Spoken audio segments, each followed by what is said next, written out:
What is up, everybody? Welcome to the Restoration Rundown Podcast, the podcast that's dedicated to you, the restoration business owner. My name is Ben. I'm your host, obviously, and I am the CEO of Ironclad Restoration Marketing, where I help restoration business owners get more sales just by getting their internet marketing right. Now, we're recording this episode leading up to the holidays, so as you guys are getting ready for Christmas and New Year's or whatever holiday you may celebrate, I hope you get a lot out of this episode. I'm really excited to bring our next guests on. These guys are very well known in the industry, been in the restoration industry for over 13 years. They've run a really popular, really cool podcast called the Head, Heart, and Boots podcast. If you've heard about it, I want you to help me welcome Chris and Brandon from Floodlight Consulting Group. Guys, what's going on? How you doing? Hey, buddy. Man. Good. It's fun to be on your show, man. Yeah. Great. I'm really into the jam that was on there prior to us going live here. I don't know what people hear, but a lot of people don't know, but that's actually me playing the music live. Hey, really? No. Okay. I was like, dude, that's you. That's a recording of you. The show's over. Yeah, I was playing it behind my head and stuff back here. A lot of people know. No. But how you guys doing, man? I know, and everybody heard. I was just a guest on your podcast. I appreciate that. We got a lot out of that. It was really cool. So I had to get you guys on as quickly as possible because a lot of things that a lot of our clients are struggling with, you guys directly address with your consulting group. So before we get into that, I want everybody to get to know you guys a little bit more, for my tens of followers or subscribers that subscribe there. So Brandon and Chris, I'm going to let you take it away. Give me a little bit about your background and talk to me a little bit about what you guys do. Sure. Yeah. Sure. Well, I'll kick that off. So a lot of my background's in insurance. So I owned some small businesses in my 20s. Kind of got started that way. Ultimately ended up one of my companies I was selling to a State Farm agent. I was selling ink and laser toner cartridges for a business I started with a buddy. And I met a State Farm agent, and that launched me into that whole world. And I spent, the better part of 8 years working for State Farm Corporate, eventually owning my own agency. And then I just decided I wanted to get out of that captive insurance space. I've told a lot of people I really loved claims. Mm-hmm. I was like, you sell promises all day, then somebody has a big homeowner's claim, and there's not a ton you can do as an agent, right? And so I broke away from that and started doing consulting, and that's where I got connected in with the industry. Brandon and I ended up connecting. A childhood friend of mine had bought a restoration company. It was growing it, and so that was kind of how I got into the industry, and I loved it. It was just like a duck to water, because now all of a sudden, all we do is claims, and we can really optimize the experience for those customers, whereas I had very little control over it as an agent. So that was kind of my pathway in. And then I've always kind of had that sales and marketing focus. Sure. So I came up building out a sales team for Brandon and I's business that we were growing. And, ultimately eventually got recruited away by Belfour to their national team, and spent some time there working for the 800-pound gorilla in the room. I don't know if anybody's ever heard of them. So maybe, yeah, right. Yeah. Let's try to be a little bit more, not as vague with the companies that we're talking about. By the way, right. Jake? What's that? You know Jake? Jake from who doesn't, right? Anyways, that's awesome, man. That sounds like a really, a perfect way to get into the industry. And I guess, we'll back it up. Chris, what about you, buddy? Oh, I'm Brandon. Were you done? Did I just cut you off? Are you just got me. Telling me all about yourself? Yeah, he's done. I'm done. Yeah. Once you pass State Farm, Chris is done. Yeah. It's all good. He said Balfour. I'm like, damn, dude, I didn't, you're like really name dropping now. I didn't know how important. Yeah, that was kind of the weird thing is that both, he and I, that was kind of like the last run in the field is that we got to play with Belfour, and it was a really great experience. It was a great experience. By the way. A lot of learning. There was lots of good things there. You get affirmed in the fact that, hey, business is business, and these kinds of challenges kind of, everyone's wrestling with similar challenges. However, there is something that happens at that scale where you get to learn there are some better ways. There's some more efficient ways to deploy the workforce. So that was a massive lesson. But yeah, I came up, I actually have a military background. I spent about 8 years in the infantry. 4 of that was with the 82nd Airborne Division. And then I went into the National Guard. I actually got deployed early in the I guess the war, or whatever we want to call it, as part of the National Guard, which sounds just bonkers to say out loud. But of course, during that time, a lot of the forces deployed overseas for that. But I did that. And then I spent the majority of kind of my professional career coming up in different construction facets, and then eventually made my way to our industry. I literally knew nothing about it. I'd never even heard of disaster restoration. I knew nothing about it. I just knew that they had an open project manager role and that it paid well. So I stepped into that, and it started about a 10-year journey building a team up in the Pacific Northwest. And man, it was a really neat experience. I loved just about every minute of it. I really geeked out on building leadership teams and developing engagement with our employees. And it was just a really neat experience. I love the work that we do.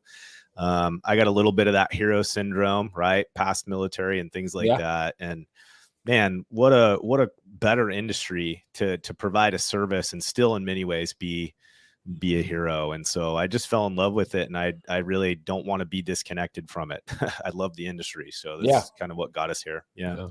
And for everybody out there, I mean, that's one of the reasons I feel drawn to you, what you guys do and who you are as people. Because if anybody that's listened to this or knows me personally, that, that's the hero mentality is a huge part of what we believe in. Our core is educating and providing value and helping people, because at the end of the day, no matter what business I run, I do a lot of different things, have done a lot of different things. Helping people is at the core of what I really am interested in doing. And, moving along to what you guys do, if anybody doesn't know out there, I haven't heard about you guys own Floodlight Consulting Group. You guys help restoration companies across the United States, from everything from sales to operations to all these different things that people are falling through. But the big one, and going back to the hero thing, is your leadership training, which I was drawn to looking at some of your old podcast episodes, going through your website and stuff like that, because I think that's, people miss how important that is as a business owner to everybody and everything as part of your business, as being a right leader. Is that you guys agree with that? Do you guys see like a lot of failures in that? Okay. Yeah, 100%. Talk to me a little bit about Floodlight. Let's talk about the business first, and I want to dive a little bit more into the leadership aspect of it, because as we're talking and as I was putting this together, I really wanted to focus on that part. Sure. Yeah. Well, we won't deny that, because we geek out on it. Both of us do. Chris, as he alluded to, came up on the sales side. I've always been on the operational side. And he and I think part of it's been our professional relationship. Like, we're kind of kindred spirits in a lot of ways. And I think that it was really natural for us, both in friendship and professional kind of strategy, is we really always wanted to keep sales and operations teams really unified, like really connected, be communicating similar patterns. Like, where are we going? Why are we doing it?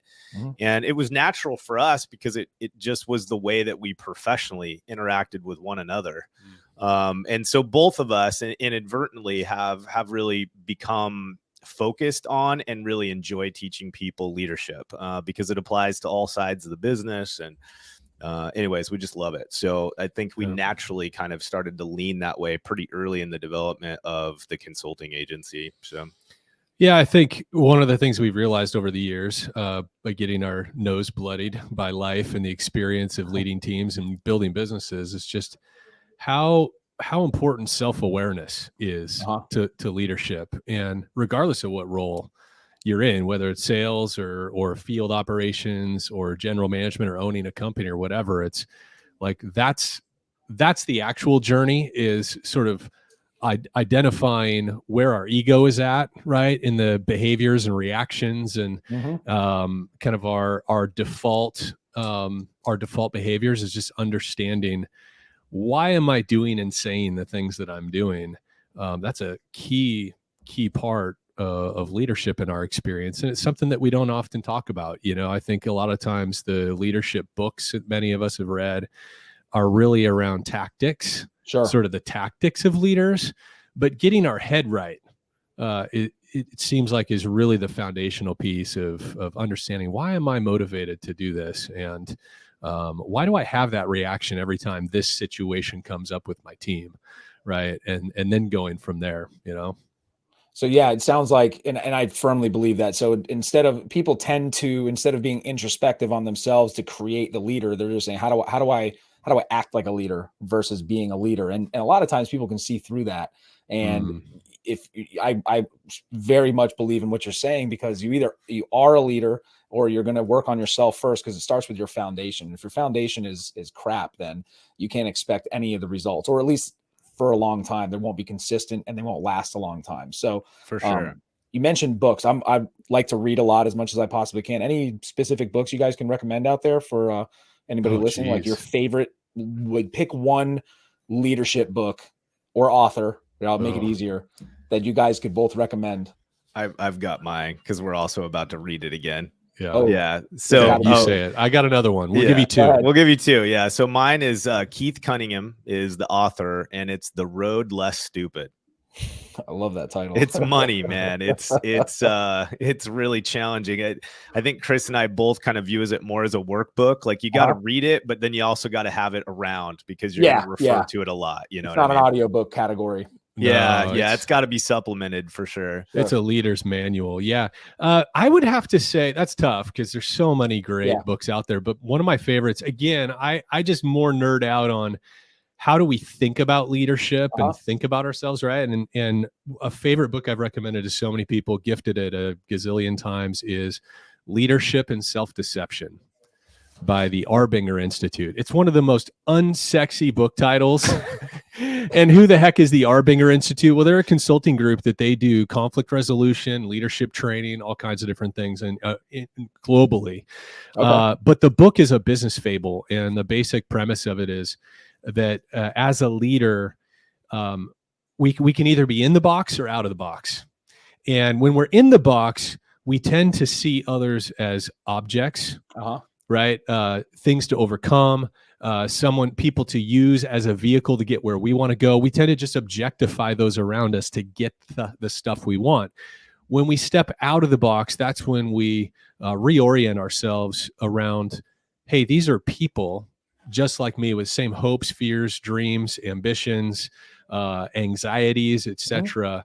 And it just underscores the importance of us being out of the box whenever possible, but also the self-awareness of recognizing when we're in the box and we're behaving out of fear, judgment, anger, etc. It's a fantastic book about sort of the essence of leadership, and how do we identify when we're in a healthy place, and how do we identify when we're closed off and starting to objectify others, Yeah, I love that. And so as far as your consulting, what you do when you step into a restoration company, like what percentage of this, and kind of how does that fit into, look, what we see a lot of the same problems. And like you said before, business is business. A lot of people struggle with the same things, consistency being at the top of the list. Having zero sales experience is one of those things up there. I love, what you just mentioned with the leadership and self-deception, with the thing being in the box leader, out the box. That makes a lot of sense, because most business owners are in the box, right? A lot of guys or women that we deal with on a daily basis, they've probably started this on their own. Them and one other person, they're in it. They're micromanaging. They're used to doing it. So when you guys do step in with a new company, what's your strategy on how do you right the ship? I mean, I'm sure there's a lot of every man out there, for lack of better terms, of consistent issues you guys see. Do you guys have some sort of strategy or what do you guys bring to the table when somebody hires you? Yeah, that's a good question. I'll let you take that. Run with that, man. So I think one of the things, there's kind of two pieces. First off, and actually I didn't coin this. Chuck Violand Management, awesome consulting firm, really great man, a guy that I admire a lot. He talks about presenting problems. And the reality of it is that most clients, most business owners, they're really good at identifying some presenting problems, things that they're comfortable telling you are broken. And so inevitably, to just be fully transparent, we have to sell to that first. Like people don't know to fix the things they can't see. And so there's a reality that we have to come in, we have to be operationally sound, we have to be sales driven, we have to do all these things first. And we normally identify those problems within the organization. But then really, I think where the needle begins to move is we try to show people what is the root cause of these things. And a lot of times it's not what people anticipate. Sure. A lot of times it really is this matter of, I've got gifted people. They had a technical skill set. We kept seeing that we could depend on them. So we kept moving them up in our ranks. And now they're leading people and have yet to gain any leadership skill set. Yeah.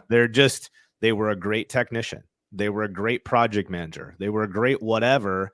Now they're overseeing teams of people and they're trying to motivate and unify and create engagement and do all these things. And they've never spent any time developing those tools. Well, the same thing happens a lot of the times with business owners. You know, they were a contractor, they were XYZ. They just figured it out, right? They made mistakes. They got back up, dusted themselves off.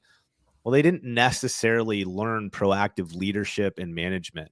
And so anyways, I think what we identify is when we get onto the ground, is that a lot of the things that people have hired us to help with are actually just a symptom of a lack of understanding regarding leadership principles, management skills, battle rhythms. Like, what do we do to lead our business? And inevitably we eventually earn enough trust to begin working on those parts of the business. And when we do, that's normally when the needle starts to move for them. Yeah. So that's a fair overview, right? Yeah, I think so. And I think the how, it really ends up looking a little bit different with every customer, but it's rooted in some ways formal meetings. You know, we have formal sessions with clients, but a lot of the work happens with these ad hoc interactions. I think one of the things that makes us a little bit different than other consulting companies in the service sector is, typically consulting companies work from the top down, right? It's most of that work and advice and best practices are given to the owner of the company. And then it's the owner's charge to then figure out a way to implement and execute while they're still running a company, right? They still have all the day-to-day things tugging at their sleeve. And we've come at it a little bit differently where we have those formal sessions with the ownership and the senior leaders, but then we're also participating in their production meeting. We're doing some modeling. We're working with downline leaders. We're getting in the weeds of the business to help with the implementation, the mentoring, the coaching, so that it accelerates the results because it doesn't all hang on the owner. So we're kind of like a bolt-on partner where we are working at a high level with the owners to identify the priorities, but then we're showing up to the meetings and we're getting in those sidebar conversations, you know, with department heads and helping them as they, you know, start to make the transition, new processes, new procedures, et cetera. So, yeah, no, I mean, that sounds like a super comprehensive approach. So at what point, I mean, I guess we've covered that a little bit. I'm thinking what kind of company is it like an ideal fit for you guys? I mean, do you guys work with the guy or woman that just started their business? They got one truck on the ground, they got one van or whatever the case may be. I mean, do you guys work with people like that, or do you guys are working with more enterprise level restoration companies? It runs the gambit. I mean, we see, like, I think the longer that we're on the ground, of course, the size and scope of firm that we can work with has increased substantially. Sure. So it kind of runs the gambit anywhere from a few million to 50+ million a year. In terms of revenue and market share. You know, again, it's kind of all over the board from single location to 11, 12, 15 locations. I would say, though, if we're honest about it, I think the sweet spot is that somewhere around 3 to 5 million people start to produce enough resources to really invest in the business and really make some of the transitions. Like, don't get me wrong, we don't come in and start telling people to spend more money. Obviously, that would be a benefit to the EBITDA, But what we do is we identify that there are times where we have to invest in the business to create the leadership bandwidth that's required to grow, to comprehensively and strategically take the business from where it is now to where it needs to go next. And often what we identify is that teams are just running with skeleton crews. And it's a lot of times it's out of desperation. They don't have hiring systems, all the things. You can't, I mean, there's only so much juice, right, that you can squeeze from a single unit. And so if you don't have the leadership bandwidth, it's going to be tough for that business to get out of its cycle. So anyways, I think around that mark, they tend to really be a great fit. Yeah. But we've worked with startups. If the owners are in the right mindset and they've got some investment strategy, ready, then we certainly could help them as well.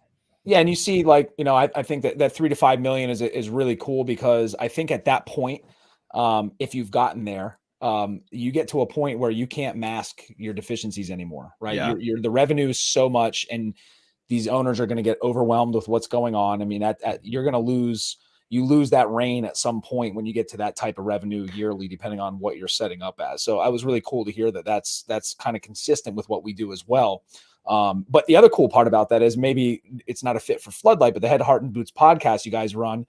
I implore everybody, and everybody that listens to this know that I'm all about teaching yourself everything. At least to empower you with the data to make sure that you're making the right moves, or if you're going to hire somebody to do this stuff for you, whatever the case may be, you at least know what you're looking for and your head's not in the sand. So you guys do have a podcast, The Head, Heart, and Boots, that I mentioned before that I was lucky enough to be a guest on. Talk to me a little bit about that, how that came about. And then I want to circle back to the leadership aspect of this before we all have to wrap up. Yeah, that's sweet. Head, Heart, and Boots was it was a bit of a lark. It was like both of us were podcast fans, and we just started playing with it. We sat down, we started recording a couple shows. We actually, the passion was born in the first company that we started to build. Brandon we both got excited about it. Brandon went and bought some of the equipment for it. And when we left that company, Brandon just bought the equipment from the previous owner and just carried it with him. And so we already had the gear. Yeah. And at some point we were coming out of, I think, a client session, and we were talking about this topic. We're like, this would make a great podcast show, story. And so we just did it. We just did a few of them, and it was really fun. And we had this kind of first rush of, I don't know, gratification when we published our first episode. We're like, man, this is cool. It was just a whole different thing.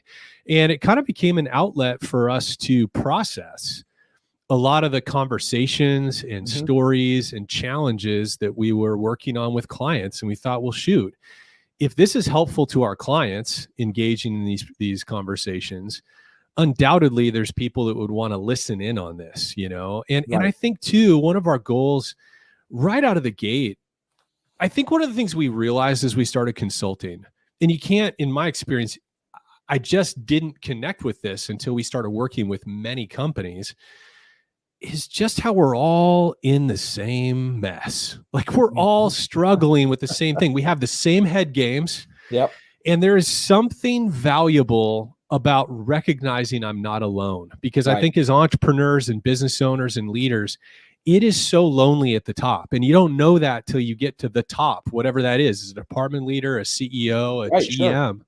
You know what I mean? Yeah, absolutely. And so we just thought it's so gratifying when we end up over drinks or at an event and talking with somebody, and you have that realization of, oh shoot, you deal with that too. Yeah. That we thought there has to be some value here in starting a podcast where we share these things, where hopefully we bring some vulnerability to the struggles and frustrations and anxieties and all that. And that other people listening can be like, oh, okay. Yeah. I'm not alone. Yeah. I'm not alone in this. It's not life or death. It's just a thing. I wish I had a friend to record my podcast with. You guys look like you're having a lot of fun. Dude, we honestly, we do, man. Like that, I in general, we're both kind of team sport people. Like we're not solopreneurs. And so I think one of the things that's just kind of magic for us is that a lot of what people are experiencing is just us just being really close friends, like just what it is, and with the podcast, you kind of alluded to this, when you first kind of brought up the ideas. The reality of it is some businesses, we have to be honest. We're business owners. We're growing a business. We have responsibilities to our team and our families. We have to identify the avatar that makes the most sense, most likely could work with us and benefit from that partnership. But we also understand that grind from startup to 3 million is a really long journey for a lot of people. And some people never break free of these kind of self-imposed ceilings. And the podcast is like, do it on your own time. It's totally free. And we're not withholding anything. Like, 100%. There's no trade secret, right? Yeah. So I think it's almost like a passion project for us, because it's a way for us to continue to contribute to folks and give them some kind of leg up if they want to take the time to listen to it, pull nuggets out and implement those things. And really for a lot of ways too, man. And I think you can relate to this. It gives people a chance to learn a little bit about us Yes. before they ever even think about what it would look like to formalize that relationship. And it's meaningful for both parties. Like for us, it shortens the sales cycle. Like I don't need to teach you who we are. You already know. Yep. And that person's already done kind of their own due diligence to figure out whether or not there's some synergy though. So I think there's value in that as well with the show. They either like the way we think about the business and think about business in general, or they don't. It either resonates or not. And it does. It's interesting. This happened several months ago now, but we had a client that reached out to us. Hey, I've been listening to your podcast for quite a while. I really wanted to talk. And we started to kind of go through. We have sort of an introduction thing we do in our sales call. And they're like, hey, look, I don't need any of that. I already know I want to work with you. Just give me a number. And if I can afford it. And so that was kind of a fun experience. We don't get those every week, Ben, but that would I love be nice. those are great. I really, again, I can't overstate how, I'm drawn to what you guys do, because I do the same thing, right? I do the podcast and the books, and I'm running my mouth on social media every single day, trying to be a lighthouse of beacon of some sort of knowledge or value, because what I've seen and what you guys just alluded to, and why it's really cool that everybody I talk to on a podcast, no matter what they do, we have this universal experience when we're starting a business.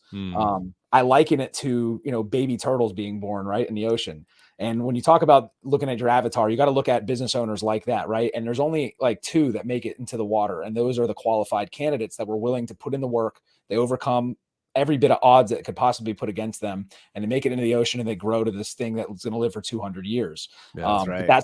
That's why, you have a lot of people, restorers, cleaning companies, whatever the case may be. They spin their wheels at $500,000, $1 million a year. They might have a $1.5 million, but they don't stay consistent enough, or they don't have the correct processes from the foundation to really break into that next level, where they have those good problems to have, where they have all this revenue coming in and these problems where they need to say, hey, we need to start talking to a consultant to start getting our stuff together here. That's right. So I really think that's cool. And understanding, if anybody's listening out there, understanding your avatar is huge. I don't care if you own a marketing agency, a consulting group, a construction company, you're a restorer. Hopefully, if you're listening to this, if you don't know who you're selling to, and you don't have that firmly set in your soul, in the core value of your business, you're going to have a really hard time getting any sales. If you make exceptions, if you're a water restorer and that's all you want to do, but you start taking mold calls here to make up this thing, you're going to waste all your time doing these mold calls, making $500, $1,000 a pop, and neglecting all the things that you really need to do to sell who you want to sell to. And the love of it, right? Like sometimes 100%. like we can make more money. Yeah. But are we any happier? No. Probably not, if you're working with a bunch of people you don't want to work with, right? Yep. And that's the key. You got to be happy with doing what you're doing. And again, it's why we do this, right? So, that's great that you guys check out the podcast. It's streaming everywhere. I did one quick Google search before we even met, and I found them. The guys are everywhere, and we connected on LinkedIn. So you guys definitely need to connect with Brandon and Chris and the Head Hearts and Boots podcast. Subscribe to it. Back to business. All right. The theme of today is leadership, right? How to build the right leader. And without giving all the tools away, look, I love the books. You guys made a couple really cool suggestions, 2 things that were never on my radar. I've got a couple outside the box books when it comes to leadership and more of the introspective. I just got done reading for like the 3rd time, You Can't Hurt Me, because I really feel like that introspection is important to rebuild your foundation and identify your shortcomings that may be causing other things. So before we jump into something and blame somebody else and start thinking the world is coming to an end and everybody in my business is doing the wrong thing, you got to make sure that you're doing the right thing and you're putting the right butts in the right seats in your business.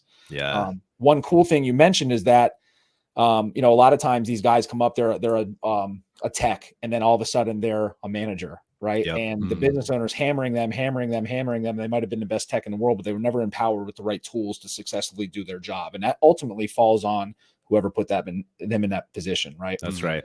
So leadership, why is it important? And we'll just talk about right out of the gate. Boom. Yeah. I mean, let's just why is it so important? I mean, you guys, I'm looking through your podcast. You have like a lot. I mean, if I didn't know any better, I would think you guys are a leadership coaching podcast. So why is it so important for you guys? Well, I think just kind of the first response, there's 2 for me personally. One is I was a military guy, Yeah. and right, wrong, or indifferent, there's a reality that the military is just so gifted at taking somebody from point A and taking them to point B. You see these very young people lacking life experience, and within a very finite period of time, that individual now in their sometimes late teens, early 20s are overseeing sometimes tens, hundreds of people. They're overseeing millions of dollars in equipment and resources. They're leading people in very dangerous environments. And so I think one of the things I just learned early on was the power of creating a leader is one of the most awesome experiences I've ever witnessed. And so I saw leaders get created. I was created out of that model. And then I think I walked away from that and went, for me, it's like, okay, every time I can influence a new leader, the reach that I had, like that energy and those resources that I spent on that one human, what they are then able to impact is unbelievable. Yeah. And so I think for reach, for lack, and not out of a weird ego, like I need people to hear me kind of thing. It's just, look, Ben, at the end of my days, I want to look backwards and I want to be really proud of what I spent my time doing. Right. And there's nothing that makes me more proud than spending enough time and energy with somebody that I know now they are going to go march forward and have a super impactful relationship in their sphere. Like, to me, I just think it's really personal. Like, I believe in the value of it, but it's also just so freaking fulfilling for me. I don't want to do anything else. So that's my personal why. And then I think just surface level wise, dude, people are amazing things. And as leaders, the responsibility that we have and the influence that we have over those people's lives, their families, their friends is really undervalued. And I don't think most of us really understand. And so when you're a leader by title, you are given a very, I'm trying not to get all dramatic here, but you're just given a real hefty responsibility. And most of us don't prioritize it that way. It's a burden. It's a thing that we're now responsible for doing. And we never quite make that shift of the honor that actually is wrapped up in you leading a person and the responsibility that you have to them as a person. And so I think if we don't teach leadership to businesses, we're going to perpetuate a problem that's affecting everyone. And it's problems that affect our homes, our home lives. So I know, I just don't think we have a choice. It's just such a critical responsibility as titled people inside a business for us to understand what we're being handed. And then what do we do with that responsibility once we get it? So I think that's my, I've been listening to a lot of Jordan Peterson lately. Okay. I just got turned on to him. And one of the things he talks about is just how desperate we are. And a lot of times he's speaking to men, but I think this is true of men and women, is how desperate we are for encouragement and affirmation. And, I just think we're in this culture that's so social media driven. We have this really polished veneer of everybody around us who's driving the nice cars and they got the Instagram bodies. And it's like, we're just desperate to know, am I enough? Am I okay? You know what I mean? Yeah. Like, everybody is asking that question, that affirmation, encouragement, like real encouragement, right? Of somebody seeing us and recognizing what we have to offer, right? We're desperate for that. And I think our previous generation, like my parents, grandparents, etc., there was much more of a, I think there was just so much practical survival instinct built into previous generations, where it's just like, hey, just shut up, pull yourself up by your bootstraps, nose down for the next 30 years, and then you buy a cool RV when you retire, and hopefully you still got your health. Hopefully you're not dead. Florida. And yet then, like, I think a lot of us saw that. Yeah. And we saw sort of in some ways, the meaninglessness of that, of just dedicating ourselves to a company for 30 years, potentially sacrificing our health along the way. Right. And then never really getting the payoff. And these generations that are coming up, they want meaning. Yep. Like they want to understand, what's my place in the world, you know? And how do I find meaning and satisfaction in the work I'm doing now versus deferring all of it to when I get to travel and be retired and all that stuff. Retirement is not heavy on anybody's mind anymore, generally speaking, right? Instead, it's like, how do I find meaning in the work I'm doing so that I'm not trying to escape my job? Yeah. And so I think leadership is necessary because of that. Like, it's no longer command and control, no longer works for the vast majority of our workforce. Yeah. We don't want robots, right? We want people that are engaged in the task, because that's how we differentiate in the service business, is by caring, right? And optimizing our service delivery and affecting how our clients feel. And if your teams don't feel engaged in the process, they don't feel valued, they don't understand where they fit in the whole picture of things and why they matter individually in the company, then we aren't able to create experiences for our clients. And so it's like, we had Clint Pulver on our podcast a while back. It's a really great show. I recommend it to anybody. He has a book called I Love It Here. And he basically is a consultant to companies, helping them connect with their millennial workforce. And one of the things he identifies is just that it is super critical as leaders today to have equal parts accountability and connection. Yes. Right. That learning how to build connection and relationship with our people while still holding to a standard is probably the single greatest task that leaders have today, is how do I manage that balance? Because in the past, we've erred on, powerful leaders have erred on command and control. Just Absolutely. Telling people what to do, holding their feet to the fire, incentive programs to make them do what we want them to do. And now it's like, you know what? Coming generations are led. They still want money, no doubt. They still want money. They still want time off. They want all the things. But that meaning and I think satisfaction in what they do is just as important, if not more so, Yeah, I couldn't agree more. I think that, from my perspective, the way I look at it, and I try every day to be a leader, right? I wake up in the morning and give gratitude and pray to help me become a better leader and grow me into a position I know that I ultimately can be, right? So it seems like, and a lot of stuff that I read and a lot of the things that I do for this is I want to make an impact. And I love what you mentioned about, hey, I impact this one person and create this leader. The echo goes on for eternity if it's done correctly, right? And obviously there's some left up to that other person.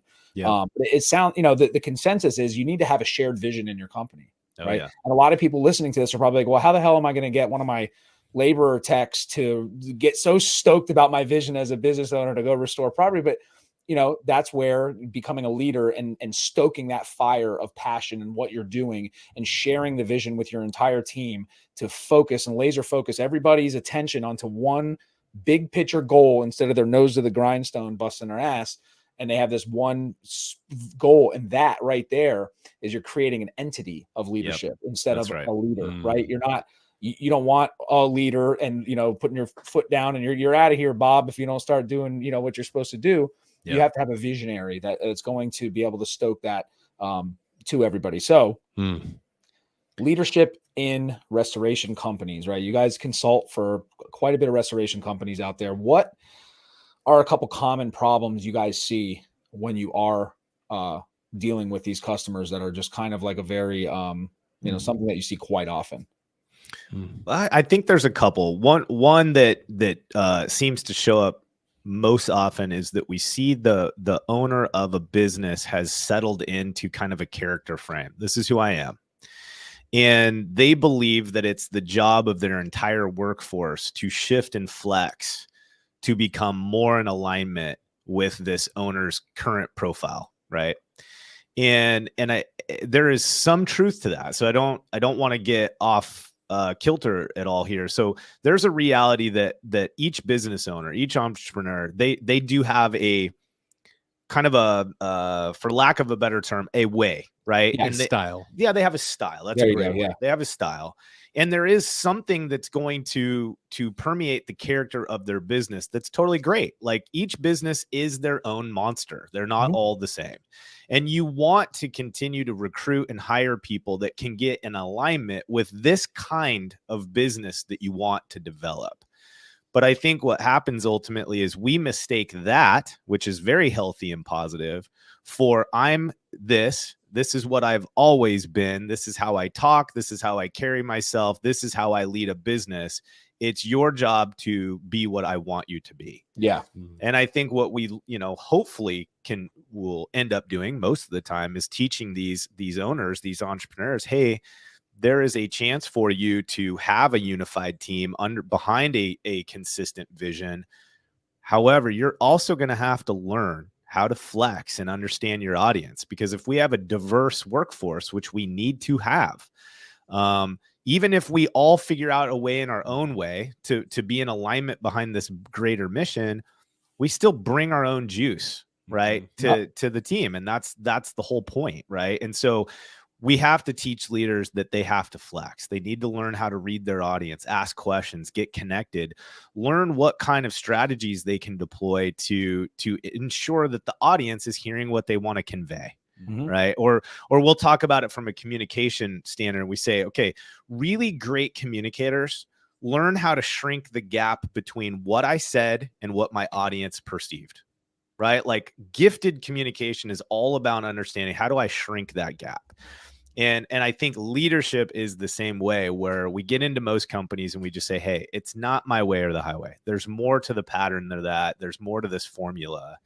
And what kinds of things can you do better to flex, to learn and understand your workforce so that they hear what you're trying to tell them, right? Yeah. What you're trying to convey to them. So, yeah, the other thing that I think we see a lot is a lack of consistency. Oh yeah. Like we just see this over and over and over again, like that ding, ding, ding. That you could almost go so far as to say leadership is consistency. Yeah. Like, because I think what consistency does, it helps people feel safe. It also makes it really clear what are the priorities that I have as a business owner for my company. Like consistency. Consistency tells the true story. Like, right. So if as a leader or a manager, I say, hey, our morning stand to with our tech team is critically important. And then we get surprised with a big old loss, and it rolls in at 7:30 in the morning, and we just scrap that morning stand to go deal with the latest fire in front of us. Right. We are sending a message. Now, of course, there's exceptions to every rule, right? There's times where we break our pattern because of whatever the situation dictates it. But that is probably the most common leadership struggle that we see amongst owners. And I'll be perfectly honest, I am generally an inconsistent person. Like I tend to be more on the impulsive side of the spectrum. A lot of salespeople, a lot of people come up with that side of the business are too. They have an action bias. It's like, let's go make something happen. Routines and consistency are really tough for a lot of entrepreneurs and small businesses. And yet it might be the single most important thing at all about leadership is charting a course. And even if it's not the right course, doing it consistently enough that you create clarity and people start to trust you and they'll follow you. And then you can always course correct, but it's like getting people to follow you. They first have to trust that they're going to wake up the next morning and there's a predictable plan in front of them of what's expected of them and what's going to happen. It's like so often I think leaders get stuck because they have a hard time establishing consistency in their business, and that becomes the ceiling. You know what I mean? It's like they allow what is unpredictable, which is loss frequency and the cause of the loss, to then govern the way they lead their business. Those aren't the same thing. Those are two different things. And that's why you need to have a vision, right? So you may not be the most consistent leader in the world. I know I'm guilty of it. If I had 50 computer monitors in front of me, if I'm doing an office day, I could probably do 50 things with two mice and a lot of, the people that work with me and that work for me are very process and system driven. I probably drive them crazy, but we all share a vision. We all have the light at the end of the tunnel. And when you have that team around you you can be a little bit more inconsistent as a leader because you have a shared vision with everybody. Instead of one leader, you've got 4 or 5 or 10 or however big your business may be. So, that can't be overstated. I love what you guys have to say about that. And it makes sense. I laughed when you said consistency because I don't know how, I told you guys you should have your podcast would be about leadership. I think if you went back and looked at all mine, I think the theme of every one of them is to be consistent. One of the problems we see a lot of the guys, the shiny new object syndrome, right? And when it's okay to be that way when it comes to work and being distracted and ADD, but when it comes to spending money on your business and hiring and firing or doing marketing like what we do, man, that is a killer. It kills momentum. It kills your consistency. And it trickles down to every aspect of your business, whether you believe it or not. 100%. Yeah. So that's awesome, man. So let's give everybody an actionable item that they can look in the mirror and do for themselves right now that might get them in a better position after listening to this episode than they were in before. Well, so I have one, and I think the reality of it is maybe the nuance is where it's important, but we term them battle rhythms, right? I think I stole it from the military, most likely.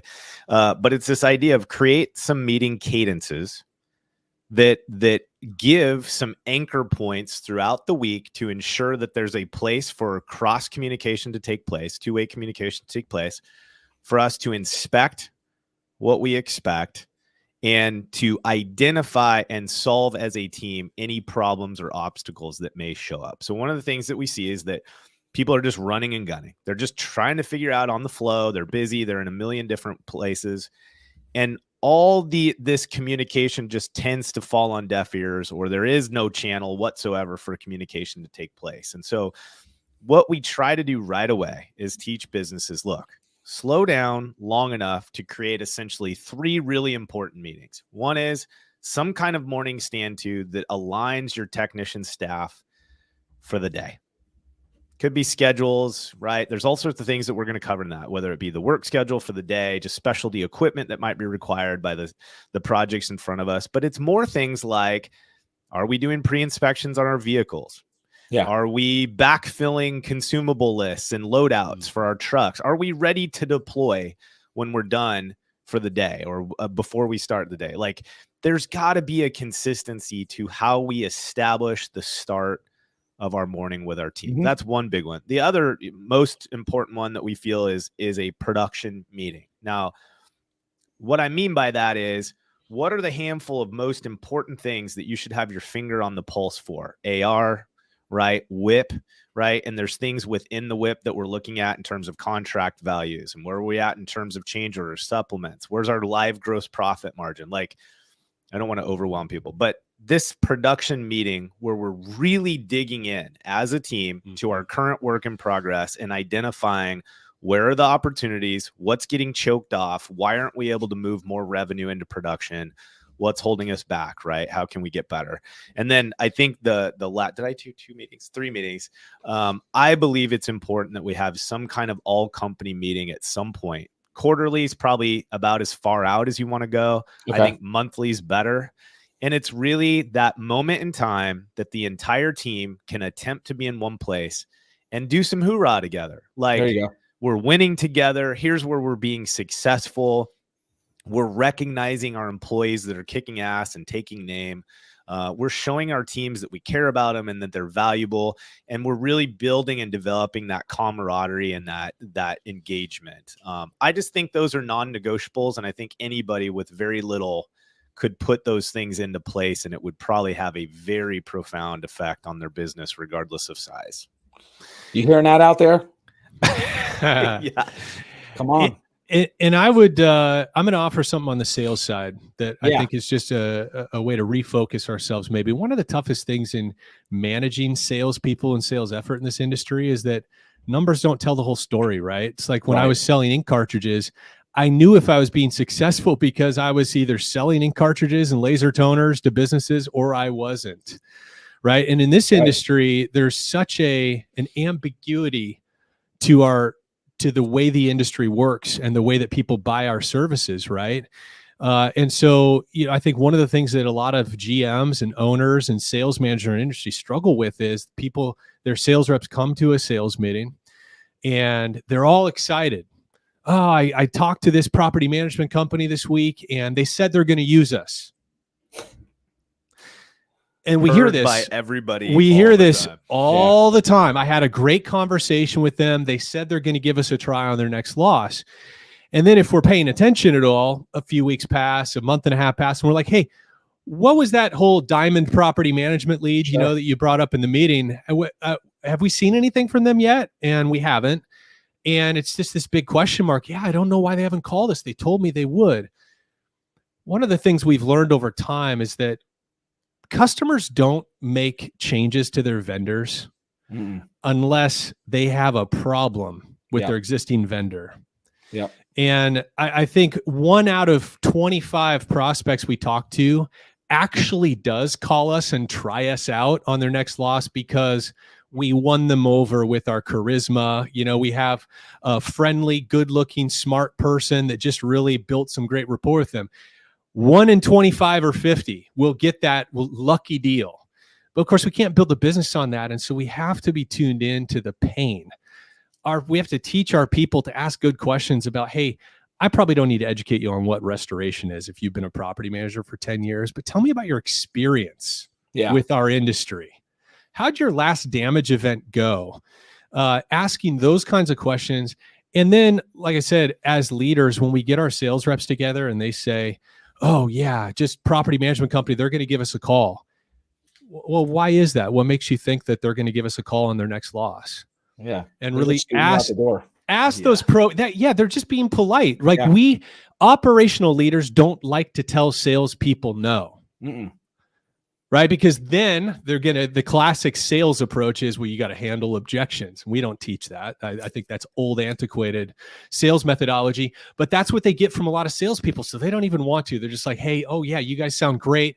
We'll give you a call next time something comes up. It's the easy kiss off from an operational leader. And so I think one thing that's very actionable is at your next sales meeting, owner, sales manager, GM, whatever, when your salespeople start talking about the wins they're racking up in terms of these people like us, they're going to use us next, delve into the why. Yeah. Why do you believe that there's a high chance that they're going to call us? Oh, well, because, they've been using XYZ company the last few times, and it's been like pulling teeth to get information about their project. The communication's been terrible. Okay, now we're going somewhere. Now we can potentially solve a pain point. Yep. And that may be just enough motivation to get this customer to switch from who they've always called, right? Absolutely. Who's in their current phone contact list, right? Yeah, absolutely.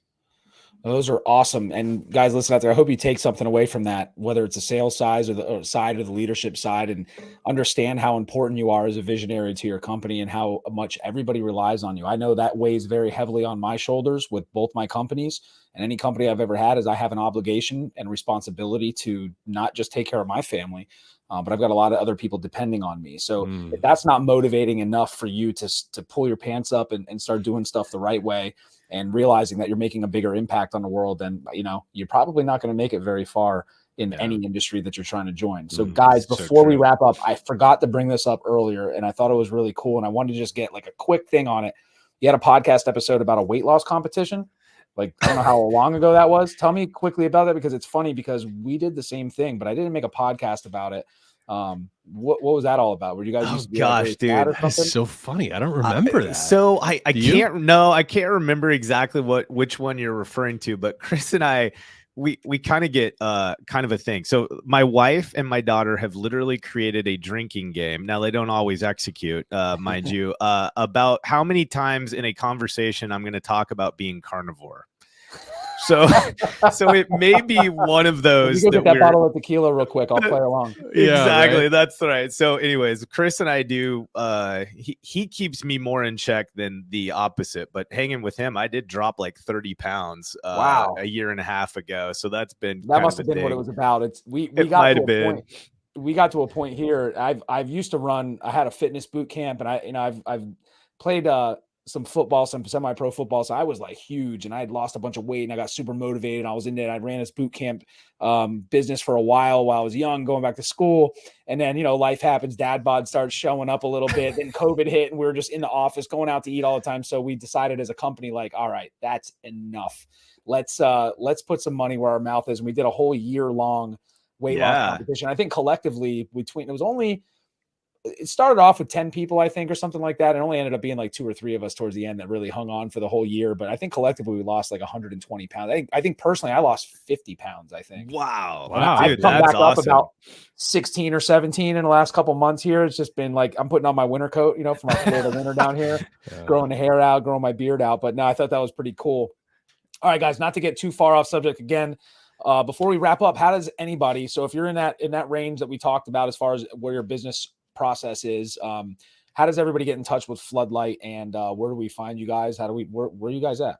Yeah. Well, you can just start by Googling us. Okay. You'll see our Google business profile there and reviews. You can read what other people said about us.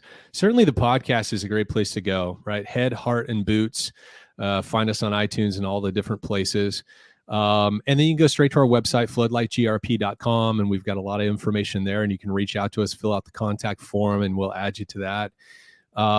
But yeah, it's Google us. You'll find plenty of references there. Yeah. What are both your personal cell phone numbers? There we go. 558. The people that listen to this, dude, I don't know if you want. Well, I'm just kidding out there, audience. You don't want me having your personal cell phone. That's what I was getting at. You know what, dude? So totally random spin on combo, right? But obviously our episode when you were hanging out with us, we were really hammering on the Google business profile. So Liftify, have you connected with Liftify and Zach yet?